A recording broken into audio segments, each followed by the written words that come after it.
This podcast was recorded in front of live studio cats.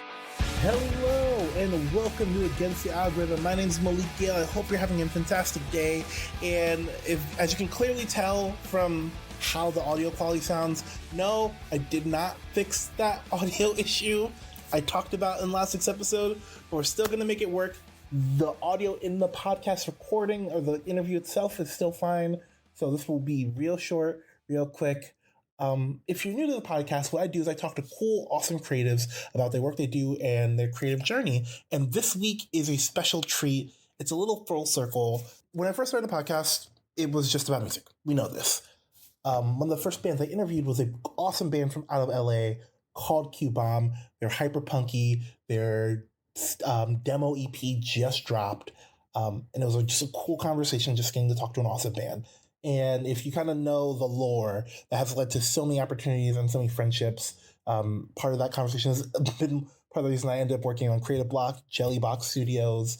And the lead singer of the band, Izzy Deluxe, may or may not be known as Gene Goldstein when he's not yelling in QBomb, and has a bunch of cool stuff going on, such as being the founder of an animation studio, Jellybox Studios, such as may or may not being the lead singer of QBomb, being one of the former co-hosts of Creative Block, and even much more.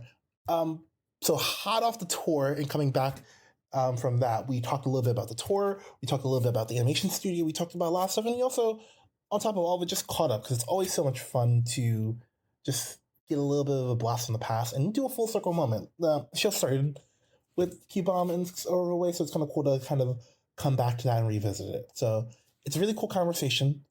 I had a great time. I hope you love it. And I'm going to stop talking so you don't hear the shitty mic anymore. But I'll catch you back on the end for all the house cleaning shit. But sit back, relax, and enjoy my conversation with Gene Goldstein. So you can call him Izzy Deluxe. You can call him the founder of Jellybox. But the one thing you cannot call this man is lazy. Right now on Against the Algorithm, I have Gene Goldstein. How are you doing? I'm doing great, Malik. I don't know who Izzy Deluxe is, but that's not me. That is some other man. You know, in the back of my head, I did not know if that bit was going to continue or not. Or I mean, less bit and more fact of life that Izzy Deluxe is a different person that you we get confused on. We look very similar. We sound very similar. But you've never seen us in the same room, so you know. I'm giving myself away. I'm doing the opposite.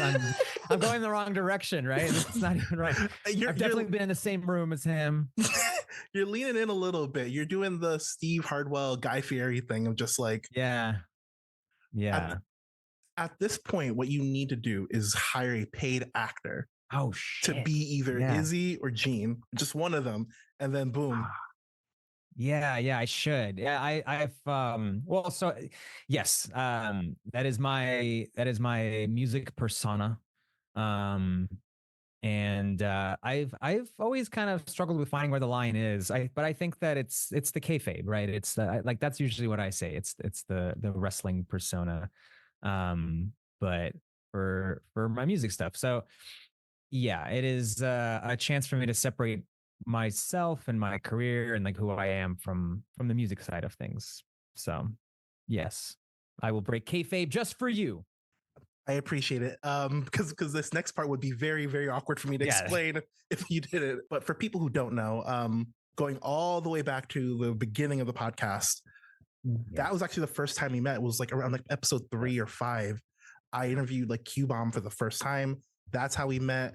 And that led to just years of just like friendship, partnership, like working on Creative Block, working at Jellybox for a little bit. And now it feels like a full circle moment to have you on the podcast to talk about QBomb stuff, but also talk about your animation stuff and just get into all that nitty gritty now that the show is not just about singularly music. So I don't know. Thank you for taking the time, because I know you've been busy. Oh, of course. No, yeah. No, we go way back. We've been lucky to hang out in person too. That was fun, bumming around New York. And I'm happy to. I love what you do. I think the show has always been great, and I'm glad to see that you're back at it. So I was trying to think of some sort of gotcha to be like, you don't know this about Gene, but in person, like And I'm like, Gene is literally Gene. Like Yeah, I Gene, don't hide yeah, much. Gene, it's who you expect. But what I want to talk about, since we were kind of talking about full circle beginning of the moments, we talked Yeah. about QBomb. Yeah. So tour, I gotta bring it up. The band did its first ever tour, and thinking back to when we first talked, it was just an EP, its first impact, and Mhm. now you have a full-length studio album, a brand new Mhm. EP that we're going to talk about. But just having that major experience of just so many bands dream of doing that and being able to have that experience. What did it feel like for you to like finally be able to take QBomb on the road? It was amazing. You're right. Yeah, I forgot that we hadn't even put out our album when we first did our interview, and we I remember that because we packed 6 people into one Zoom call, um, and had to come up with. We were like, we have to have rules here, guys. Like, if you don't have the talking stick, then you shut the hell up. Like, we had to like figure out a way to not talk over each other. But we literally had a talking stick. We had our, I think we used our Q bone, the plastic bone that we take everywhere. Um, and it was a lot of fun. But yeah, we since then, yeah, we got signed to Ghost Pixel, Living Tombstones label. We put out Hyperpunk, our album, and yeah, we did this tour, and the tour was amazing. Like I'm very grateful to Living Tombstone for bringing us along. They've been amazing. They are very generous, and they've invited us to basically all of their tours, but we can't necessarily attend all of them because we have, like we said, 6 people in our band and everyone has their schedule. So like I wish we could have done all of them because we really got addicted to it. Like it's really fun, and we're touring at a level, we're kind of skipping the line a bit because I think like we've played a lot of local shows, like we've paid our dues in that regard, but like most of the time when bands tour, they have to kind of, they have to slum it a little bit. Like they have to sleep in a van, and like our drummer toured like that. He used to play in a lot of hardcore bands, and he's done that. And so even for him, this was like amazing. We have beds in like hotel rooms. That's not to say that we didn't slum it, because we did have the first tour leg. We were all still figuring out, including Living Tombstone, and we ended up staying in like the worst motels you can possibly imagine. Like smells like cigarettes, cigarette burns, blood on the wall. Like What? I'm not kidding. There was some real scary spots that we stayed in where we were like, lock the doors. Like we were like, everybody like stay on alert. And it was a motel. There was a motel we stayed in that had it was like a front door and a back door, which I've never seen. So it was like a block of rooms, and then you could come in on either side. So I'm like, cool, 2 points of entry for me to get stabbed and robbed. And there was like some dude with like pit bulls just like walking around outside all morning. We could hear them, and we were like, I don't want to leave this room. I don't want to be in here either, but I don't want to leave this room. So we learned a lot. And we also kind of yeah, we learned a lot. We figured out how to tour as we were doing it, which is usually how it goes. I think you kind of you're learning as you're going. And so like, but we had a really good synergy like between us for sure. The band knows each other so well, so we would very like automatically kind of delegate things. Like everybody would grab a task. I was mostly just trying to keep things, herd the cats, trying to keep everyone together and everyone calm. But everyone's great. And because Living Tombstone was a headliner, like we had to make sure that they were always they had the space, because their production's insane. Like they Yeah. have these costumes, they have techs, they have costume techs, like they have a whole crew. And so we were just usually like trying to stay out of their way, like jump on, do our set, jump off, and like leave. Like we were trying to give them space for all of their stuff. And by the time we did our what was the last one? We did some SoCal dates. Those were really smooth. And then we did Texas. And Texas was like smooth as butter. Like it was very easy.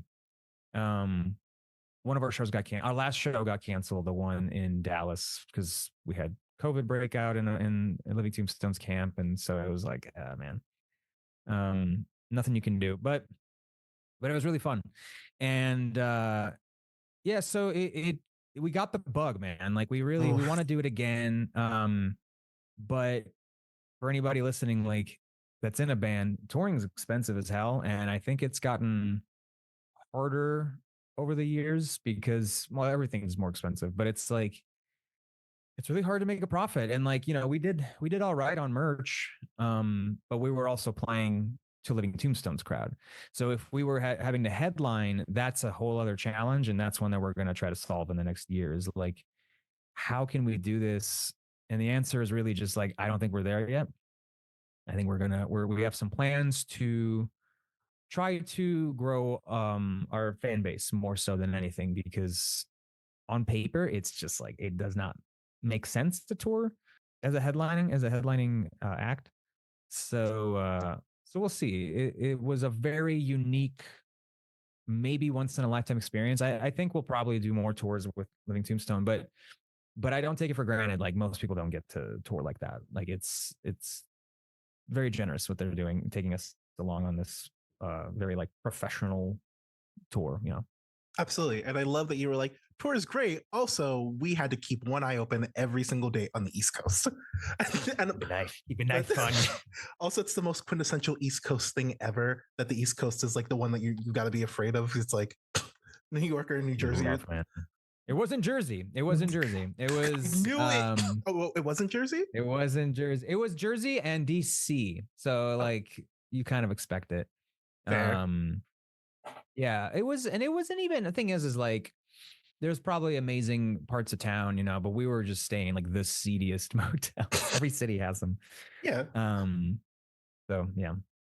And so I wanted to ask, because you kind of touched on a little bit of like the skipping line portion of just doing the SoCal shows, but in terms of creating a set list, so when it comes to doing the shows from just kind of like the local shows to the more touring shows, like what is the process when it comes to how you tool a set list, especially when you're going in as openers? And like, while people definitely know you because of the Living Tombstone and the QBomb fan base has overlap, winning over people potentially who might not know QBomb. Yeah.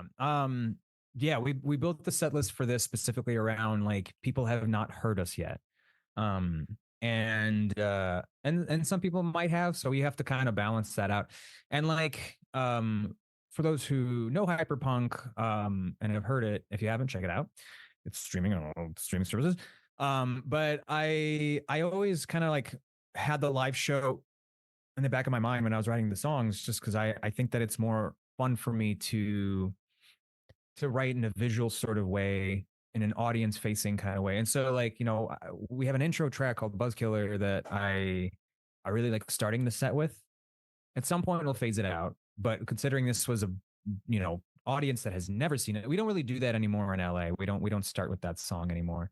But everywhere else, I was like, well, we gotta do it once. Like we have to play, these cities once and start with that song, because it's meant to be an introduction to the band at large. And then from there it was like, okay, well, got to do everything's fine early, because if anybody knows a song, that's the one they probably know. We have 2 million streams to date. So it's like they're probably going to want to hear that. And then it was like peppering in stuff that people would know. So like we have a Threshold cover from Scott Pilgrim. So that was like third, I think. And then people lost their shit. It's like if they're like, I know this is great. They get to hear Sex Bomb live, which is like, I think, a fun experience to bring to people. When the fuck else are you going to be able to hear it? Exactly. And so we did that. We have another cover that we're going to release soon. I guess it's not a secret because its set list is everywhere. But we have a Taylor Swift cover that we've been playing a little later in the set. We did our EP that we just can't. It's like when you start to analyze, like, we just dropped this 3-song EP, Exhaustion Engine, that we had to play for our sake, but also to promote it. And we only have 30 minutes. So it's like, it starts to fill up quick. And then it's just working backwards from like, where do we want to finish? Poison Pop is a really good finisher. Poison Pop has this really good fake out ending. It's a lot of fun. It's very high energy. And then it's like, well, what's left? And we had to do the singles, because again, people are most likely to know those songs. And so it filled up quickly. And then it was like, okay, well, that's the set. Like there were some shows where we didn't play Taylor Swift because we hadn't gotten efficient enough at playing through it. And so we had to drop one, it was that one. So some of the cities never got to hear it, and that's a shame. I feel bad about that, but That's a it's a reason why tight. you go back to just perform That's that right. song and then leave. That's right. It's a tight 30, you know. So we were like, ah, shit, I don't think we have time. But by the end of it, we got so good at it. There's an interesting thing that happens, and I'm sure anybody that's done touring can relate to this, where it's like in the beginning, the part of the fun is in the chaos of figuring it out. And as you get more familiar with the set and touring and everything, it becomes easier. But it starts to lose the thrill a bit. And so there's this peak, you know, I think that probably happens eventually. I don't think we ever hit it. But there's probably a peak where the routine starts to outweigh the fun, because now you're on autopilot and suddenly it's work, and then it starts to just not be as fun. I think it takes a long time to get to that point. I don't think we were even close to that, but I could feel it. I could like see it happen eventually, you know, and that's where I think a lot of bands start to burn out, because it's just the grind of like, we're in a new city, we got a sound check and we got to play, and then we know what songs we're going to play, and then we're done. And then you get on a bus or a plane or whatever, you know, and so it's interesting. It's just, it was interesting to live that and experience it. Absolutely. I was going to ask, when it comes to that, it's like, are you guys constantly thinking about ways to like stave that off as long as possible? Because I know, like, for example, like Fall Out Boy, Fall Out Boy mentioned, Yep. it has to happen once.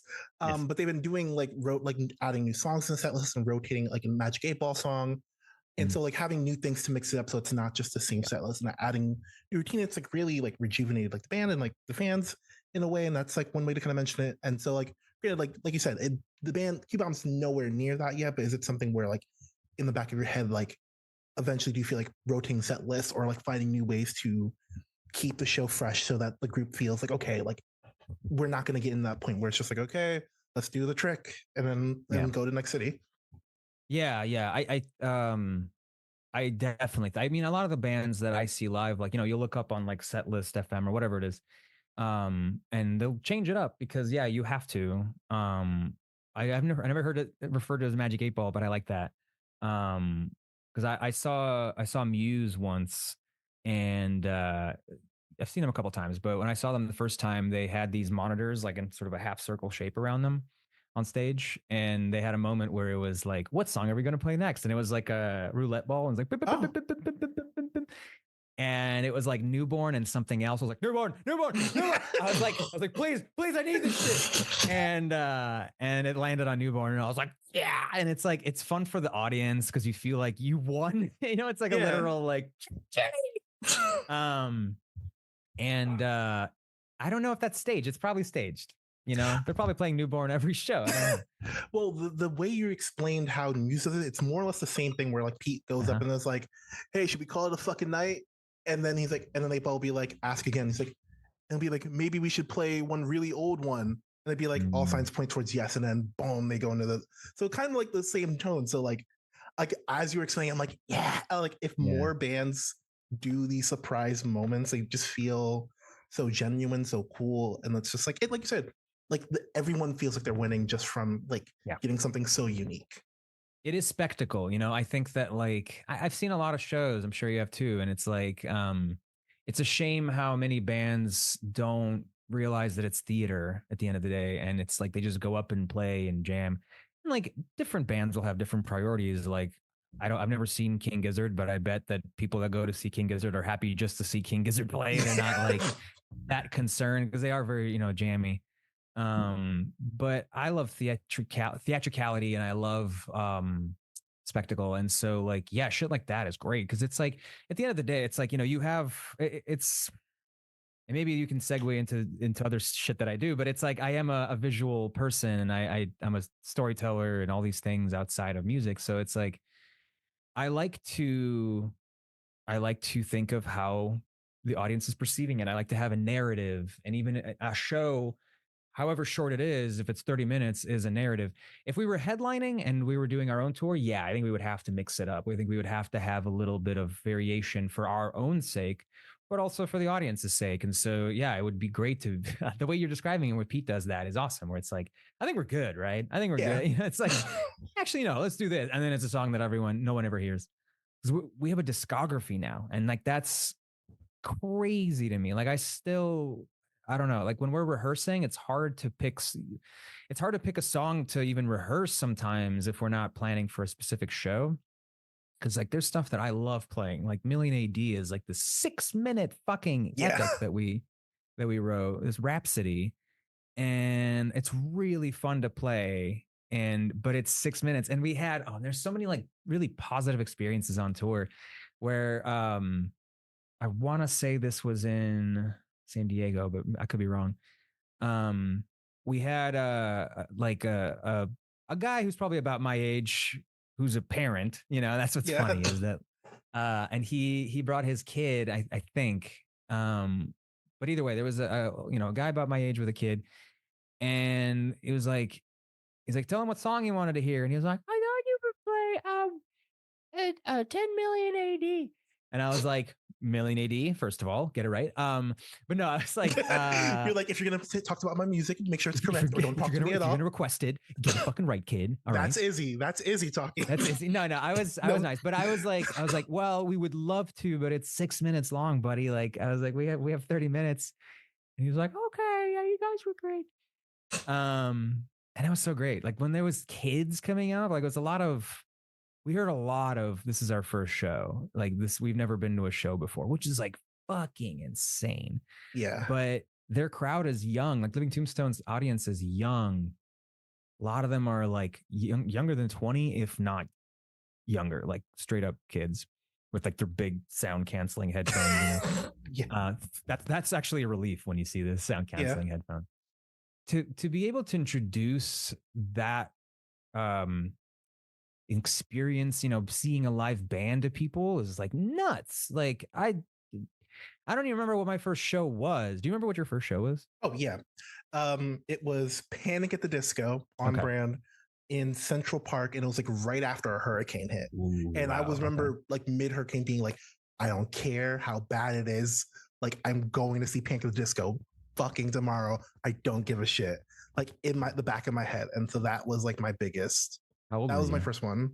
I was like, this was like Vice and Virtue. So this is like probably 2012. Mm-hmm. So we're talking like maybe I was like 16. Okay. Like maybe like I was in high school. Yeah. Yeah, I can't remember mine. I know Queens of the Stone Age was a really early one for me. It was sometime in high school. I went with my older brother. And like the Hives is a pretty early one, but yeah, Hives is great. But I don't remember. But either way, I know that those early concerts for me were like amazing. Got me wanting to do it myself. So like it was really cool. It was really great to see kids and teens and young adults come up and be like, hey, like this was amazing. You guys I've never seen a show before this. And so it's like they're here to see Living Tombstone, they're an electronic dance act. It's different. It's poppier. And so we're going up and showing them like punk and metal. And it's like, we're teaching them how to mosh. These kids don't know how to mosh. Like, wait, so okay. This is, go ahead. Yeah, this is a thing. We've learned this playing every TLT show and we've gotten used to it, but like the kids that grew up through COVID, and especially I think Living Tombstone's crowd, because they are very like, let's be honest, they're internet kids. As two internet kids talking. Yeah. Yes, they are indoor kids. And so they don't know how to be at a rock show. Damn. And it's not even like an indictment. Like they just don't know how, because they've never done it. Nobody's taught them. They've never been to a show. They haven't eaten shit. So like we would go to shows and we would see a pit happen and we could choose whether or not to engage with the pit. They don't feel comfortable with it. There's no one there to even start the pit. Damn. So like I would try and I'd be like, let's see a fucking pit. And like, they were like, no, what's a pit? Like, they were just, they don't know. They didn't want to touch each other, but they also just didn't want to cause harm. So I'm like, like it's like, it's cute, but it's like, come on. I feel like there's so much online. If you aren't really into punk or like rock, like your perception of the pit's like the fucking wall of death. I think so. Like if you haven't heard of a pit, like you equivalently think like the head, like the front man's telling you to fucking kill someone, I basically. think so. I think they're a little scared. And like we tried finding things. We started doing this thing. We only got to do it at one show. But we bought a bunch of pool noodles at like a Walmart and cut them all in half so they were shorter. And then this was we only got to do this at I want to say the Houston show. Or no, Austin. We got to do this at the Austin show. We at one point, I think it was during Threshold, I just chucked a bag of these pool noodles into the crowd, and I was like, I want to see like a lightsaber fight. It was like a TikTok that we saw. And we were like, let's do that. And so we threw them into the crowd, and they just like grabbed them and then just like wiggled them around. And I was like, God damn it. What? Oh my! I thought you were literally gonna say, and they went nuts. No, no, they didn't get it. Guys, hit each other. Yeah, I'm like harm. I'm like, literally, you threw them a safety wheel.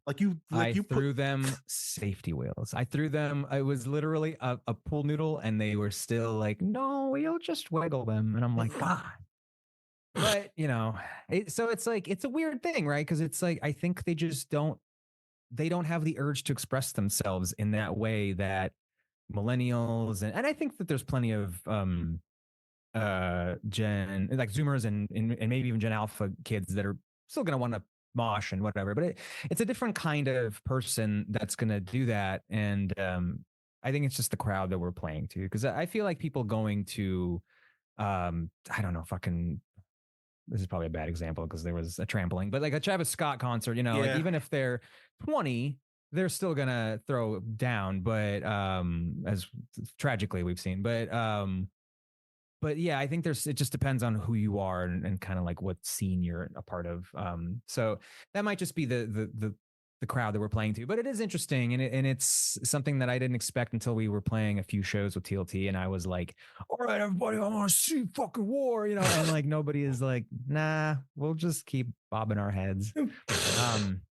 But there was an interesting there was a thing that happened where like somebody came up to me after a show. They were older, like, early mid 20s, and they were like, you should tell us to move around more, like you should tell us what to do more. And it was like I was like, really? I was like, I don't want anybody to like hurt themselves, like I don't want to like promote violence. But they were like, no, like this generation they need to be told what to do, like they need to be given instruction. And I was like, okay, interesting, heard. And I started doing that more. Like I started being like, jump, like yelling at people and like getting that, like just commanding them.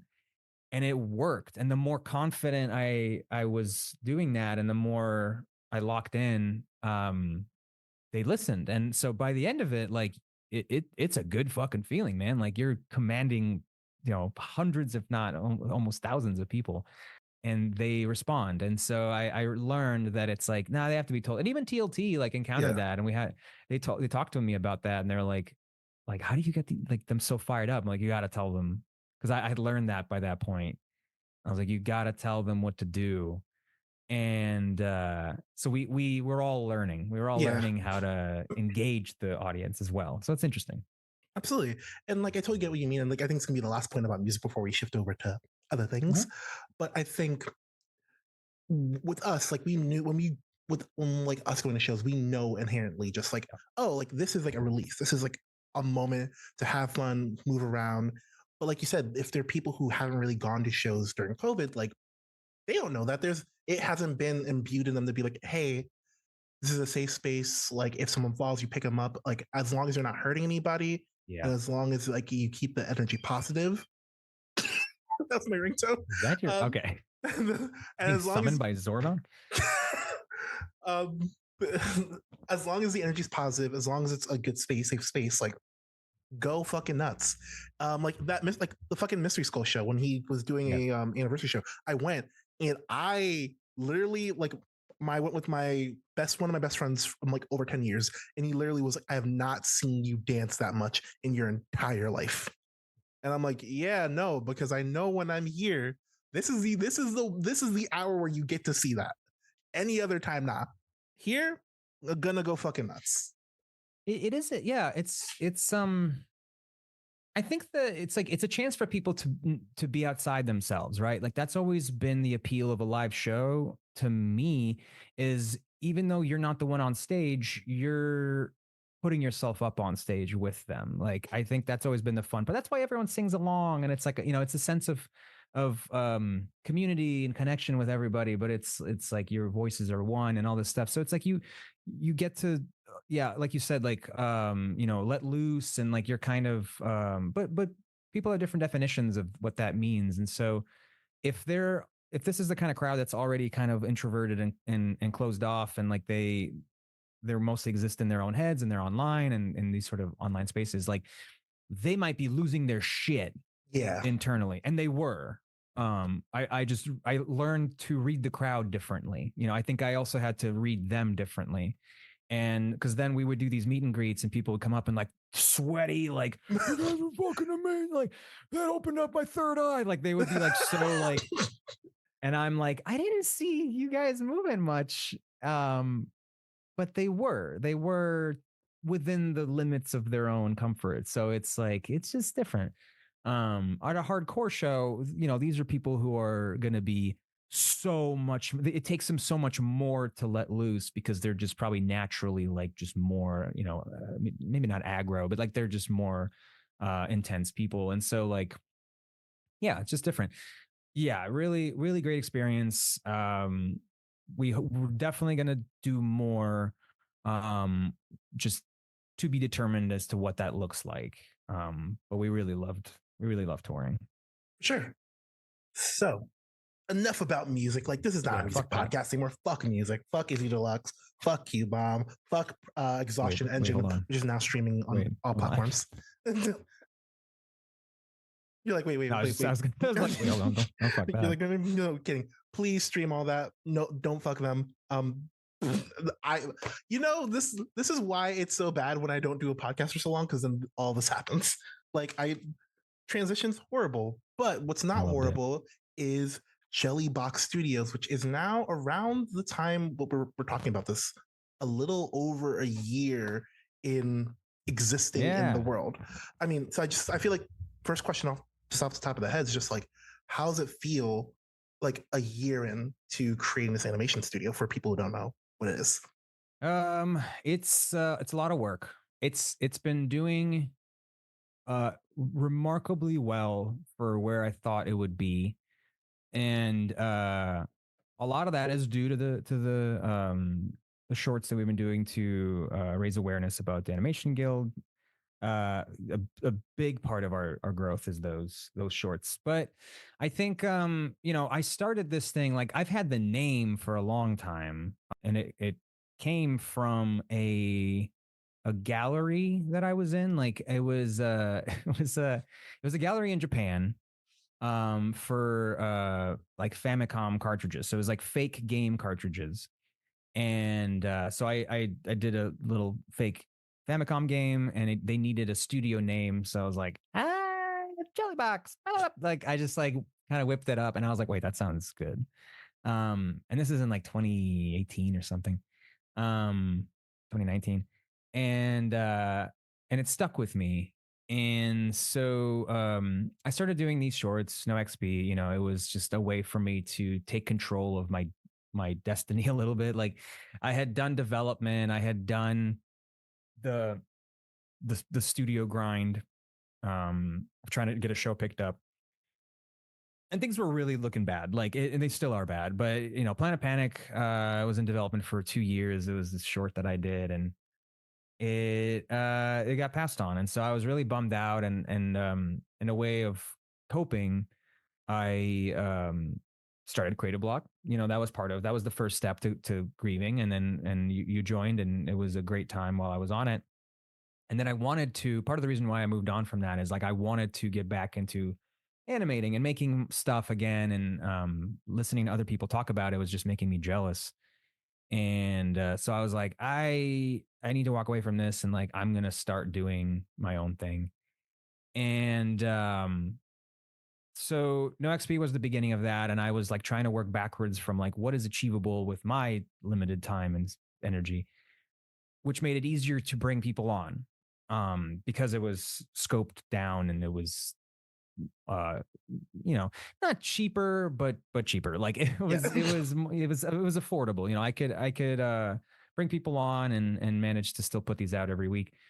And then we did our Kickstarter, and so it was like originally Jellybox was going to be just sort of a name for the team. But I got laid off from the last job that I was at full time last July. One of those famous game company closures that happened. And so I was like, well, shit. I knew it would be a while before I got another job. I still haven't.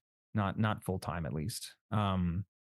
And I was like, I need to do something with my time while I have it. And I knew that it would take at least 6 months just to figure out how to make this function. And then probably another 6 months to build up momentum. And then from there, things would start to make sense. And it's like clockwork. Like it was like I started the studio, legally officially in like July, um, August, something like that. Uh, and I was like, hey, we're a studio, and this is something I do want to talk about because like I think that like anyone can say they started a studio, right? Yeah. Like I think that it's easy to say. It's like starting a band. It's like you can say like starting a band. Here's our Twitter account. Check us out. And I tweeted about this not too long ago because I think that it's a thing that I see that's kind of frustrating, where people say like, I want to start an animation studio. And I don't think you do. I think most people say that, but it's a business. You're starting a business. And people will start a studio. They'll come up with a name. They'll come up with a logo. All that fun stuff.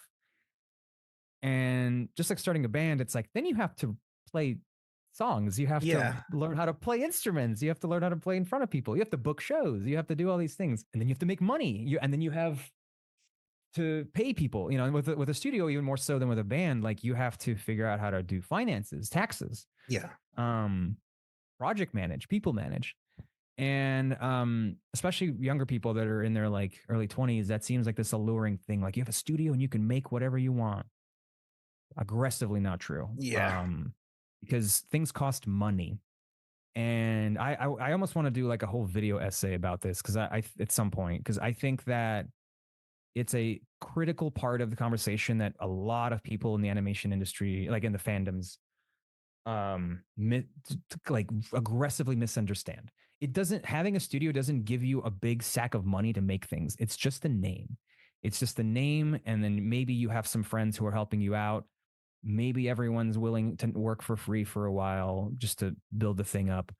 But you gotta make money eventually. And like, unless you get a big hit and suddenly you're raking in bucks from Patreon or merch or whatever, which is very hard to do. It's very rare that things escalate to that point that you can actually get profit from it.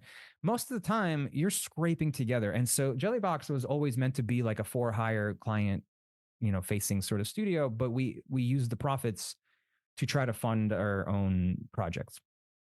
And to me, that's how these things usually happen. On a bigger scale, it's one for them, one for you. Like it's a pretty typical thing. So I want people to understand when they think about this stuff that it's like the money doesn't come from nowhere. So it's still either it's crowdfunding and you're crowdfunding your own project that people don't really know about or care about yet. Or you're using the profits from the client work that you do, but then that's pennies, and you probably aren't paying yourself. I haven't really paid myself anything, and I'm pretty vocal about it because I think people need to understand that it's like any business. You don't really pay yourself the first year, maybe the first 2 years, because if I want other people to get paid for the work they do, and yes, I'm eating into my savings. Yes, I'm kind of just doing hours and hours and hours and hours of work for nothing, but it's my business at the end of the day. So it's like, I'm okay eating the cost as long as everyone else is happy. Because they're helping this thing grow. So I want to pay them for their time, but that shit's hard. That's a hard thing to do. And unless you've been doing it for a while and you've had project management experience, it is so overwhelming. And I think a lot of people would have a really hard time with that. People who think they would want to run a studio would have a really hard time with it. because it takes choices and hard choices and sacrifices, and you had to have kind of eaten shit quite a bit in your and been on both sides of it, been a freelancer, been a contractor, and then also led a team, had to have had a group project or two in your day to know how hard it is when one person is not pulling their weight and you have to step in. It's that kind of shit. I've been that so many times in school and college. And that's the kind of personality you need to have when you're running things, is know how to get shit done, know how to have a tough conversation, know how to manage finances, know how to manage a schedule. So it's a long answer and it's a rambly answer, but it's been really great. I'm really happy with the work we're doing, but it's like a cautionary, like tread lightly, like everybody, like it is a lot of work, especially with the way things are. The economy is not doing so great. Animation especially is not doing so great as its own bubble. And so like I picked a very bad time to start an animation studio, but also a great time, because I think that starting something from scratch when everything else is crumbling is actually maybe the best time, because we now have an infrastructure. We are able to take on clients. We have some very exciting stuff that we're in talks to do. Some like music video stuff. Like, we're ramping up.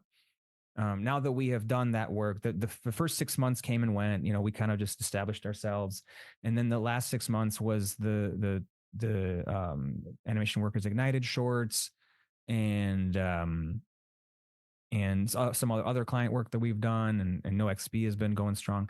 So now it's like, okay, we're real. This is real now. We're passing 100K subscribers, followers. Like it's looking like a real fucking thing. So now it's just like, when clients approach us, we know how to budget. We know we have a pool of talent that we can pull from. And now it's just like a matter of persistence and patience and letting it all grow at a natural, organic way, and not push it. Yeah. Because I think if when people start to push it too hard, that's when the crunch starts to happen, and the burning out. Like it's a balance. It's a tricky balance. Absolutely. And like you said, it was like a long rambly answer. It wasn't, because I feel like this, like you said, this is stuff that animation fans or people don't know behind the curtain. People just think, hey, you can create something. People see No XP and it's like, oh, cool, he got to make his show. But like the amount of work, the effort, as someone was like behind the scenes for a little bit and saw like how much work was going into just making sure that like the Kickstarter, working on getting the show rolling once the money was there, it's a lot. So being able to maintain that and sustain that, and looking ahead, like you have to, not just for No XP, but also, like you said, for other projects you're working on, the people you're working on. So I think it's a totally valid answer. It's an important answer to have. Yeah. Well, yeah. And, for the audience, like, Malik was helping us out with social media stuff early on. And it was because it's a lot of work. Like, hosting is a lot of work. People don't know how much it is maybe until they have to do it. You have to be on it. And at this point, we have 2 people kind of tag teaming our socials, because it's a lot of work. And we post a short every week, and at least one No XP every week or so. But there's a lot of other stuff, just like content, the fucking big C content, like you always need something. And so, you got to have people helping out. And so it's not enough. It's never enough. That's the shitty thing, is it's like, it's never enough. And it's not even, people say it's like, as long as you're consistent, it's like, no, that's not even true. It's not true, because everybody's consistent. Everybody on socials is doing the exact same thing. It's figuring out how to make things sticky. And that's like a new word that somebody told me and that I picked up on. That is, it's a really difficult thing to try to explain to somebody that hasn't had to deal with, where it's like, how do you make a post? You could say it's engagement, whatever, but engagement is only one part of that. How do you make something sticky? How do you make something that people see and they want to share it? It stays with them. They come back to it. They follow you. It's tough without being douchey about it too. Yeah. Like being genuine and being that and pulling people in is very hard. Is a very hard thing to do. Oh no, I'm still doing it because I have not learned my lesson, and my main day job is a social media manager. Right. And so I literally am going through this still every single day of like, it is so hard because also like, especially with the animation community, I don't know why camera's gone blurry, but you don't need to see that. But it's so hard. Like, you want to make sure you're being part of a community. You want to make sure you're engaging, because like the other thing is, if you are just constantly like, look at my thing, look at my thing, look at my thing, and you don't engage with others, and everyone's just like, eh. And so that's like another tricky part of it, which is just like you said, those like the capital C content is way more important than people think. Because that, like, if someone's like, oh, like I saw you from like this random tweet you made, it's like, yeah, someone had to put time into like figuring out the best way to say that, so that like, if you so happen to think about, okay, well, maybe let's look into this group more, I like what they said about that, or like the take. That's a lot of work. A lot of work. I really the one that I always go to as an example is the Cult of the Lamb social media team, because like the game's good. I like the game. Really great art direction. They clearly have a good team, but their social media is on point. Like, it's so rare for a game account to have over 500,000 followers. I think they're at like 600 something. Damn. And I'm gonna look it up because I think they're getting close to 666, which would be great. Oh, they got something planned for that. You know, like the social media person, they're salivating. There's a plan already in place. Content. But they're really good, and kudos to them. Like, the people that are running it, they clearly have a system, and so like they have artists on 611,000. They're definitely they're cooking. So they definitely they have a good system, and like I think that I applaud anybody that has figured it out. It's a lot of memes. It's a lot of like, you don't want to be a meme lord either. So yeah, anyway, it's a hard balance. You don't want to be a meme lord, but you also don't want to be a capital B brand. Yeah. Oh, the brand. Yeah. Yeah. Silence brand. Like, you don't want to like, there's like something recently. Yeah. What was I gonna say? If someone posts that on your Twitter thread, you are utterly fucked. Oh yeah. You're utterly I remember, there was a thing I saw yesterday where I think it was Warner Brothers posted the stop fighting thing. Yeah. Like, yes. And people were like, you own the original character. Why are you using the fucking chubby puppy? Like, it made no sense. And it's Silence brand. Like, it's so embarrassing when it's like, you couldn't even like pat yourself on the back. What are you doing? Yeah. I'm like, you got something on a silver platter handed to you and you didn't fully go for it. It's whatever. Speaking of studios not knowing what the fuck they're doing, this feels like the perfect segue into the Animation Guild. So you mentioned it earlier that something that Jellybox has been taking on have been these shorts. You've definitely seen them with Adam Conover and Alex Hirsch, which is mind-blowing. I just want to know, just first of all, how, like, you were talking about a lot of work and getting momentum and awareness, and then things start paying off and you get something like that in your lap. Like, how does that happen to you guys? That feels like a very weird way to say that. I'm sorry. No, like, no. Yeah. It's, I don't know. It's very serendipitous. So a big key figure in that is Mike Rianda.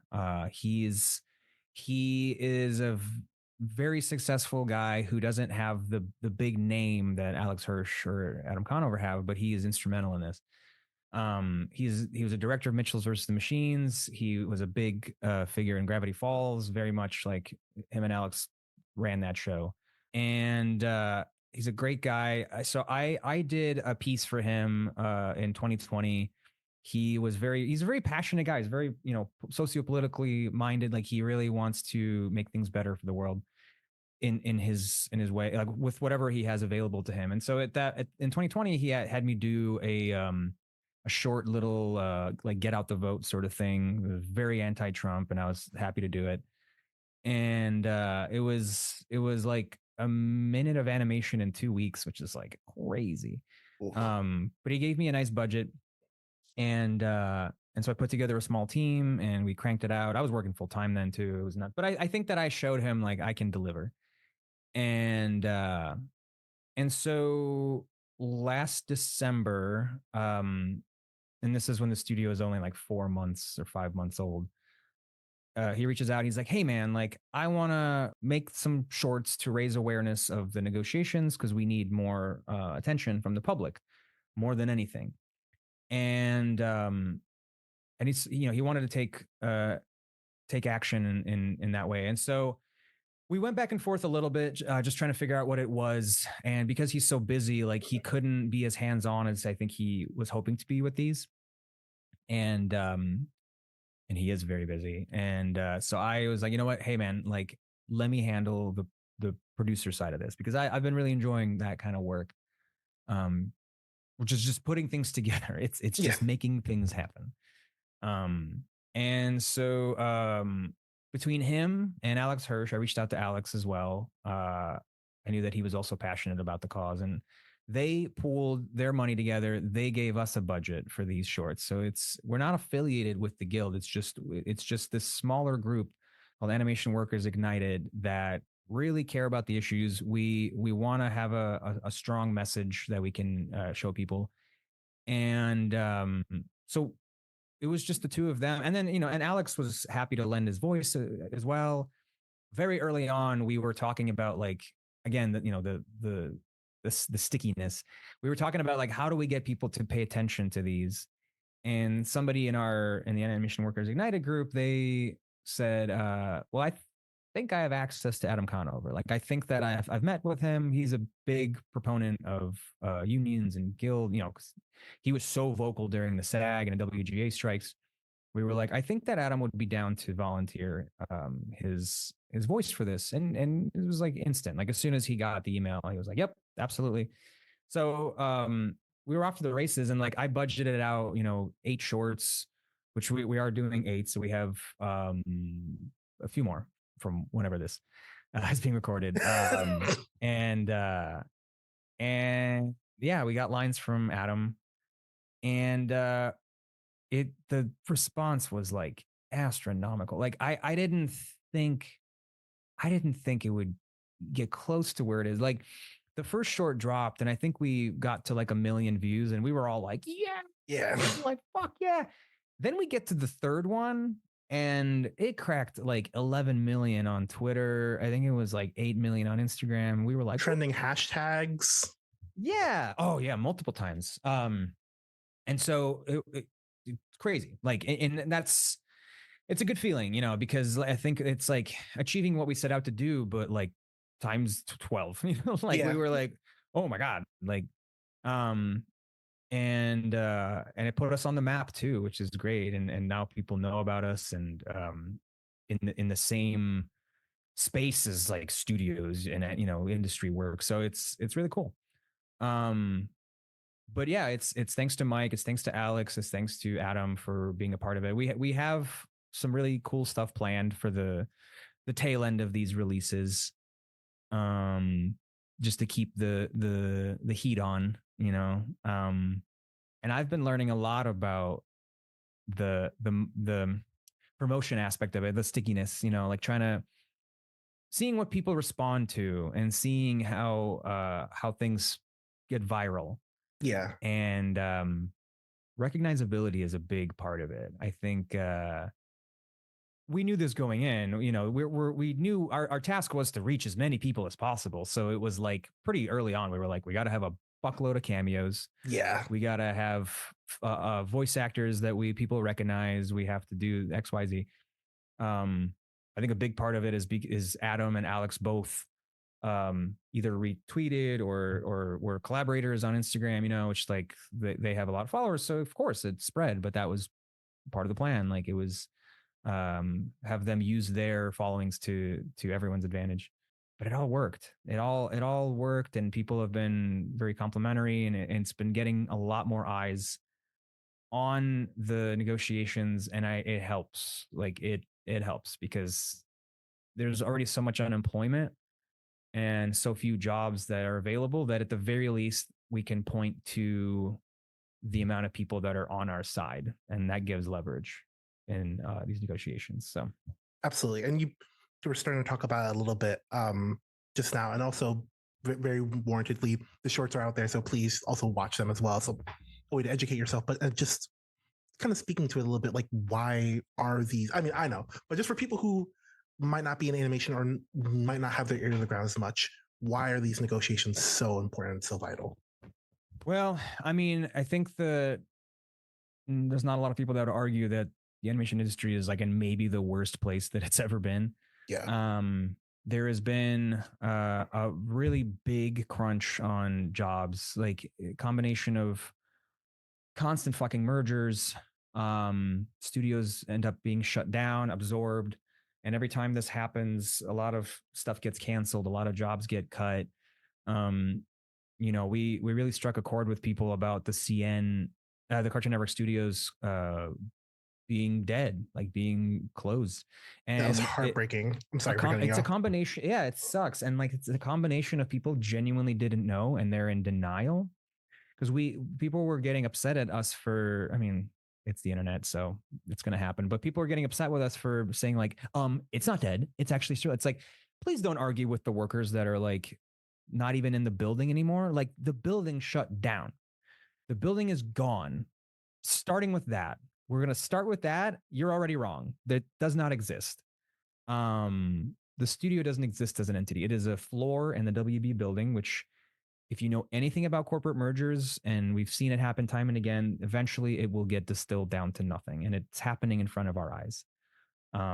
They've stopped using the CN copyright on things. They shut down the website. Like, this is how these things happen. And I predict that Nickelodeon will go through the same thing when over the next year or so, with Paramount being bought by Skydance, right? Skydance? Yeah, Sony? I think. I forgot who ended up buying it. I'm tired of keeping up who's buying who. Yeah, so it's because everyone's trying to consolidate, and they've lost so much money in the streaming wars. And the tragic thing is that like Netflix won the streaming wars by a mile. They're dominating, and Netflix had created a lot of jobs for a moment. There was a very clear bubble that had formed where they were flush with cash, and they poached a bunch of people from all over the studios, the best of the best in their eyes. Greenlit a bunch of stuff, and then when suddenly they realized that it was costing them too much to make works of art, which they weren't really promoting, they were not. No. Yeah, they weren't doing a good job of actually putting them in front of people's eyes. But they got cold feet and started pulling the plug on a bunch of stuff. They just said, fuck it. Nope. You know what works? Outsourcing to cheap studios in Europe and Australia, and just grabbing licenses. Just buying up a license for a thing that exists that's made for cheap and putting it on there, because it doesn't matter if it's good. It matters if there is a library and there's content. And that way, when people open up Netflix, there's always something new. It doesn't matter if it's good. It's just it's all for shareholders. They want to make the company seem like it's always growing for shareholders, and you don't really get good work from that. It's a short-term gain. And so Netflix ended up outsourcing a lot. They ended up shutting down their entire internal animation department. Basically, most of it's gone. And so they won, and then killed off a bunch of jobs, killed off a bunch of shows, so the studios who were competing are in shambles because they didn't win. Yeah. And then the studio that won also didn't create a job. So it's like the worst it could possibly be. There's a lot of talk. There's a lot of talk about AI also pulling away jobs, and it's absolutely an issue. Personally, I am less concerned with that than with the complete lack of oversight on all these companies playing with people's livelihoods. I think AI is the bubble as well. It's very clear that it is a whole lot of money being poured into a thing that's not going to be able to sustain itself. It creates no money, costs so much more than it does than it generates. if you know anything about tech, anybody that's done any kind of, analyses of previous tech trends, like this thing's going to pop and it's going to pop hard and it's going to cause issues because so many companies have put so much money and resources into it. It's going to be a .com bubble all over again. Yeah. Speaking of Adam Conover, there's a great podcast that he does with Ed Zitron, who's a very finger on the pulse kind of tech guy, but he doesn't work in tech. So he's just really savvy about these trends. And it's very comforting listening to that podcast because he is like, this shit has happened time and again. And reading the signs, reading the tea leaves, it's so obvious that this is all going to implode. And to me, that's a comfort because AI will stick around. It is going to be a problem. And there does need to be regulation on it. There does need to be significant pushback. But I think everyone's ignoring the fact that there's nothing that's stopping studios from continuously just consolidating and merging. And that, to me personally, that's the bigger issue. But, it's a lot of things. It's a lot of things that are all coming to a head. And so this year is when our contract is expiring. It has expired. They extended it a little bit for the negotiation because that's going to be ongoing. But it's a bad time. It's a really bad time for everyone that's working in animation. And so if we don't push back, if we don't get the gains that we need now, it'll be another 3 years before we can fight. And God knows how much worse things are going to get in that time. Yeah. And so we really have to put up a stand. We really have to defend ourselves and our livelihoods right now. Absolutely. And sorry, I was just getting really into it from just what you're saying. Yeah, it's again, big answer because it's a big issue. It's a complicated issue. Absolutely. So in the bio of this episode, wherever you're listening to it, there will be some resources for ways to support.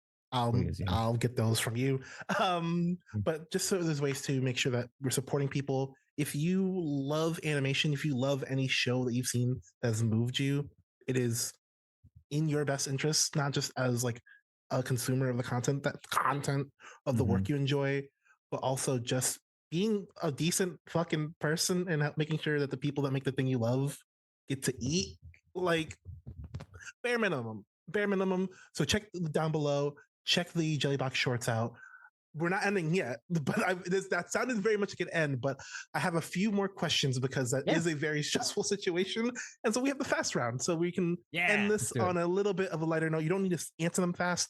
I don't know why I called them the fast round because it's just pre-prepared questions. They're not tailored to you. There might be one tailored to you. We'll see how it goes. Shoot. First one, very New York podcast because I'm a very New York person. So I might need to adjust this one. But Gene, what is your bodega / deli order? When you're going into the deli to get something to eat, what's the go-to thing that you're going to eat? Oh, wow. I don't know. Cause I don't have that culture. We don't have that really. So it's what's my gas station snack? Maybe is the closest thing. Yeah. And I like candied nuts, honey roasted nuts of some kind. So I think that's my go-to on the road snack. When we were touring that, if we stopped at a gas station, we stopped at a Buc-ee's. Holy shit, dude. That's that's a vortex. It was stressful to be in a Buc-ee's. It is a Death Star. It was massive. And there was so many people. I think it was probably people coming out of church or because it was Texas, deep, middle of nowhere. And it was packed full of people. And I was like, I'm gonna get COVID from this. And I didn't, thank God. But it was I was this is probably where it happens. Not even the shows. But I ended up getting this little squeeze fruit pulp thing because I was I don't want to be in here anymore. I'm just grabbed something. I was this is stressful. But I like candied nuts, I think, or jerky. I think a good jerky is good, I can vibe with that. My bodega order is give me a turkey sandwich, bag of chips, a bag of nacho Doritos, and a Coke Zero, and then a made. But if you want to talk about a place that gives me emotional whiplash when going to a restaurant, not a restaurant, but a store like that, Wegmans. I've never been. If you were ever in a Wegmans, there have been multiple times I have gone with partners and we did not eat before. And by the end, you sit in the food court, just quiet, slightly seething, and like I'm very sorry. I don't know what happened. We should have ate before. We'll do that next time. Like both of you, and it's not just one person. Everyone gets stressed if you don't know what you're like. Last time I went with my girlfriend Alex, I was rushing through it because I knew. And she was like, "Why are you rushing?" And I'm like, "I don't know why." And then halfway through, both of us are like, "Ah!" So, God.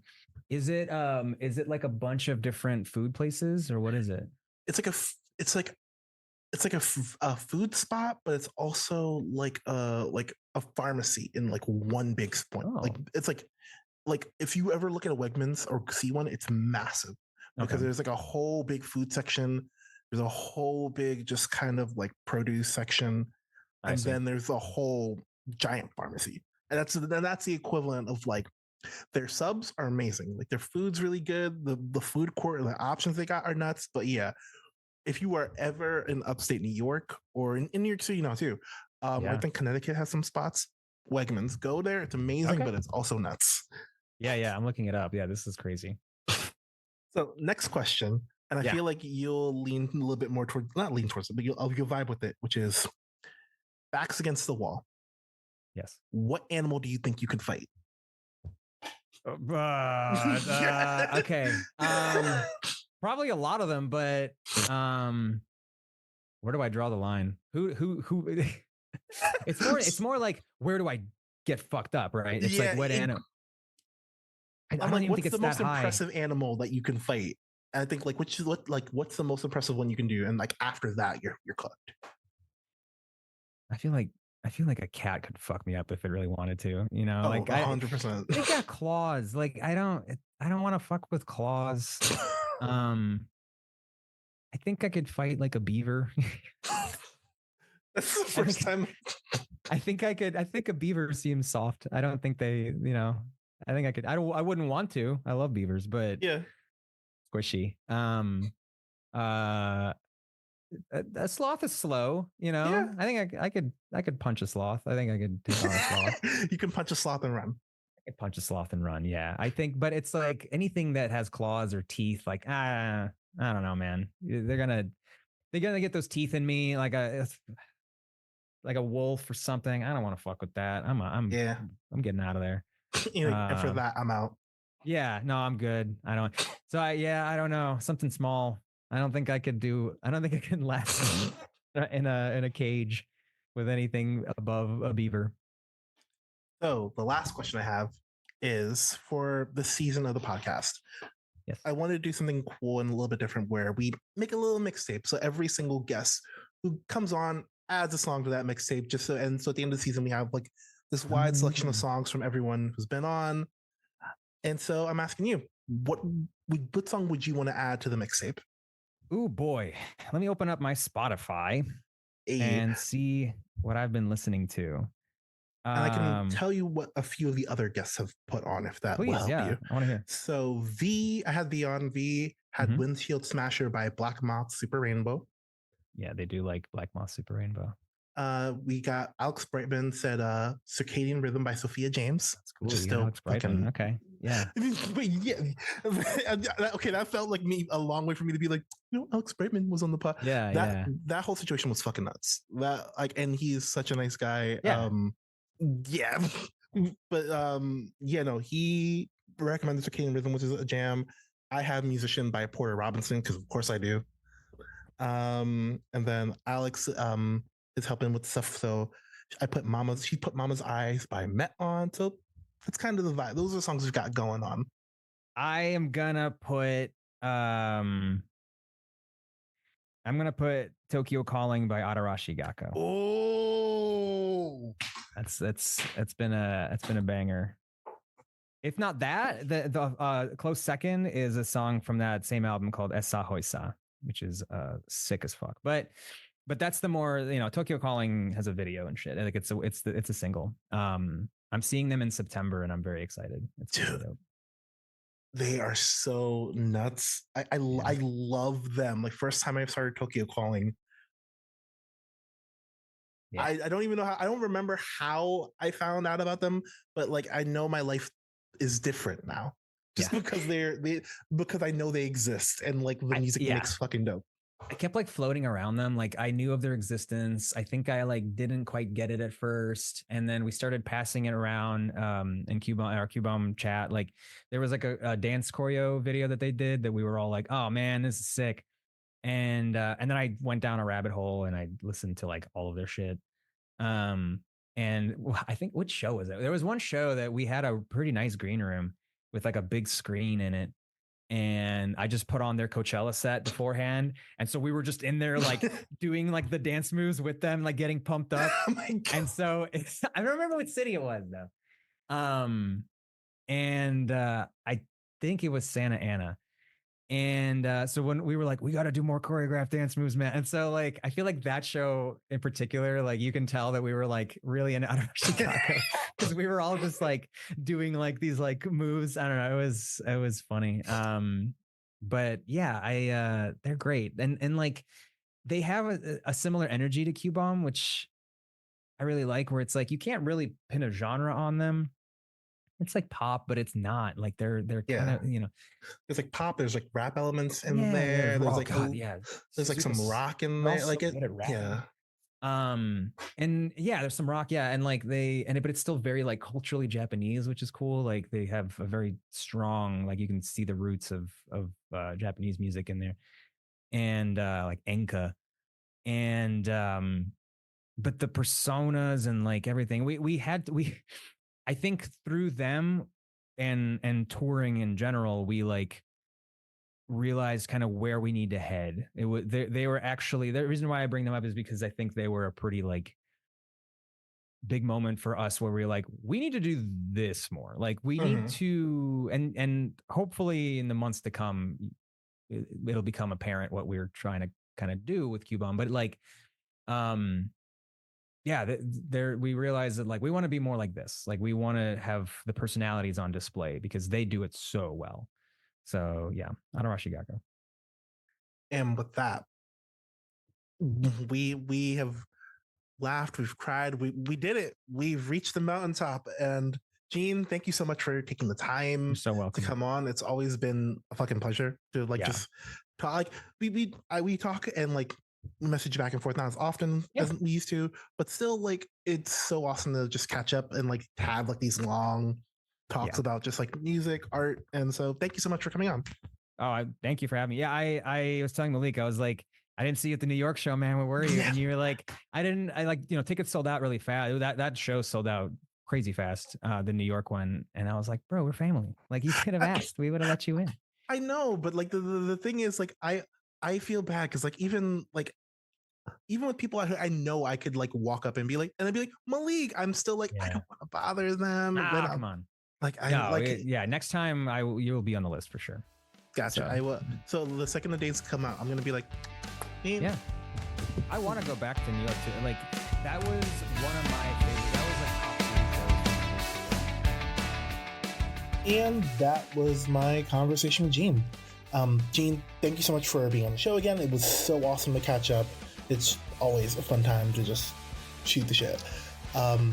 As you can guess, if you want to keep up with all things Gene, there's a few ways you can do that. Follow Jellybox Studios on social, follow NoXP, follow QBomb, and also if you want to support all the stuff we're talking about with the animation industry, follow the resources we have down below for Animation Workers Ignited. If you like what you heard and you want to keep up and hear new episodes of this podcast, you can follow us on Instagram at Against the Algorithm, all one word, Twitter at HEA_pod, or you can press subscribe or follow on whatever podcast streamer you're currently using. You're already here, so it's one extra button. I believe in you. But with all that being said, thank you so much for tuning in. I'll catch you back here next time. Stay gold. Peace.